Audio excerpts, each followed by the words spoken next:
Cuttack Khuntuni toll gate निकटू विपुल परिमाण में देसी मद जबत होती। एक बोलेरो देसी मद चालाण बेले माड़ी बसला फ्लाइंग स्क्वाड।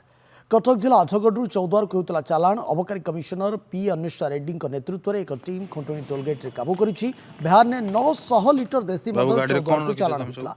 घटना दु जन को गिरफ्त कर कोर्ट चालाण कर अबकारी विभाग। गिरफ्त दुई अभियुक्त हेले खुंटुणी भोगरा अंचल संजय कुमार साहू और आठगढ़ थाना सतीलो गाँव रवींद्र साहू। बोलेरो गाड़ी टाको इंटरसेप्ट करा जायतिला जोथिरे दी जण आसामी बसथिले एवं गाड़ी मध्यरु आमे 900 लिटर आईडी लिकर बरामद कलु। आउ प्राथमिक अनुसंधान रो या जणा पडुची एई मदटा कोरंगा गाँव गुरुडी झाटिया को जाउतला। आ गुरुडी झाटिया रे जो छोट छोट कुचिया गडा अछंती जो इलीगल सेल करूछंती आईडी लिकर सेमानन को सेल करिया उद्देश्य रे एटा एमाने नै कि जाउथिले। एक्यूज जणे होचंती रवींद्र साहू आ जणे संजय कुमार साहू एमानको नारे पूर्वरु किछि मोकदमा आम पाखरे नाही किंतु आमे तदंत करूछु।